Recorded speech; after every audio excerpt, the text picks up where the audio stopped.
tumtumak, sampo natin sa linyang telepono si Secretary Kiko Pangilinan, Presidential Assistant for Food Security and Agricultural Modernization. Magandang hapon po, Secretary Pangilinan.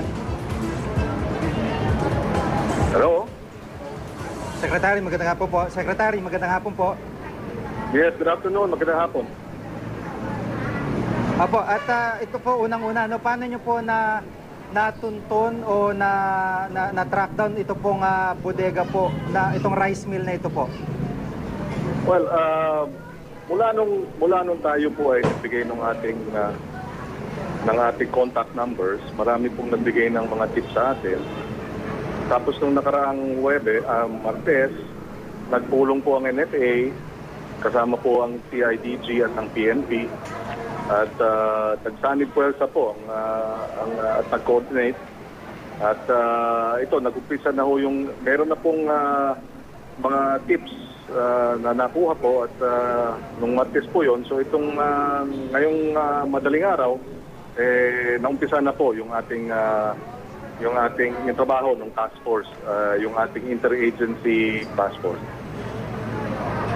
Opo, Secretary, kung hindi po naagapan ito, gaano karami po pinag-uusapang bigas na NFA na ipapasa nila as commercial rice? Mga ilang tonelada po ito? Mga base din sa computation natin is around 50,000 kilos, no? So 1,000 bags kasi 50 kilos per bag, so 50,000 kilos po yan. Opo. At ito po ba ay meron pa po ba kayong ibang impormasyon kung meron pa pong gumagawa nito sa area o sa ibang mga lugar? Well, posible po yan, pero hindi na po tayo magbibigay ng siyempre ayaw po naman nating isiwalat sa kabilang panig yung ating mga plano. So basta tuloy-tuloy itong pagmamonitor at tuloy-tuloy yung ating pagbubusisi at hindi po tayo titigil, no? Hanggat yung ganitong klaseng mga operasyon ay maisisiwalat natin. Dito po sa kaso na ito, magsasampa po tayo ng mga kaso. Ngayon pa lamang ay ang ating tanggapan at ang NFA ay makikipag-ugnayan na sa piskalya dyan po sa Bulacan para ho maihanda ng maayos ang kasong pag-violate o paglabag sa Price Act. Ang parusa po nito ay 5 years hanggang 15 years imprisonment, no? So isa yan sa mga gagawin po natin. At yung bigat ay we will seize the rice, no? Of course, ebidensya yan. Pagka sinampahan ng we will then have to deal with the courts pagka ganyan po ang mangyayari.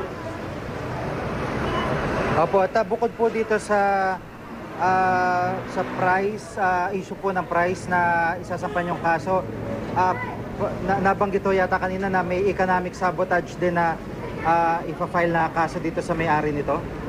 Ito pinag-aaralan pa natin, no? Yung economic sabotage.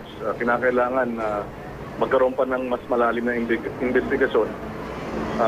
So right now, hihintayin po natin ang magiging resulta ng investigasyon. Apo, yung pong mga commercial rice na nakita natin din, klaro po ba kung may indikasyon na hino-hoard po itong mga commercial rice na ito base po sa inyong pag-estima? Well, hindi po natin masasabi kaagad, no, na hoarding ba ito o ito kumbaga normal na stock po nila. But even that, pati ho yung usapin ng hoarding, pinaimbisiga rin po natin sa ngayon. Hindi po natin datnan yung mag-asawang may-ari. Ang naroon lamang ata ay yung bayaw o kapatid. Pero siya po ay na-arrest na po. And papakasuhan din po natin, siyempre, itong mag-asawang ito. Apo, Secretary, yung pong pangyaring ito, napakadali na kahit kumbaga pagkatiwala sa kanila, yung NFA rice, kaya nilang ilipat sa sako lamang ng commercial rice. So, meron ho bang mekanismo para maging yung mga sako ng commercial rice ay magkaroon ng markings para madali ring matrace at ma-monitor po ng NFA in the future? Parang monitoring lang po? Well, Alam mo, kailangan din po nating pag-aralan yan dahil kung talagang ikaw ay gagawa ng kalokohan, napakadaling pati yung markings ipeke, no? So, baka magkaroon lang ng dagdag na gastos yung mga lehitimo po nating mga dealer o trader. Pag bubusisiin po natin ang husto yan, pero ang palagay ko pinakamaliwanag na dapat gawin ay kasuhan itong dalawang po ito para hindi na magdalawang isip na po ang ibang gagawa po ng kalokohan. Apo, maraming salamat po sa pagkakataon si Secretary Kiko Pangilinan. Maraming po salamat. Yes, maraming salamat. Magandang hapon.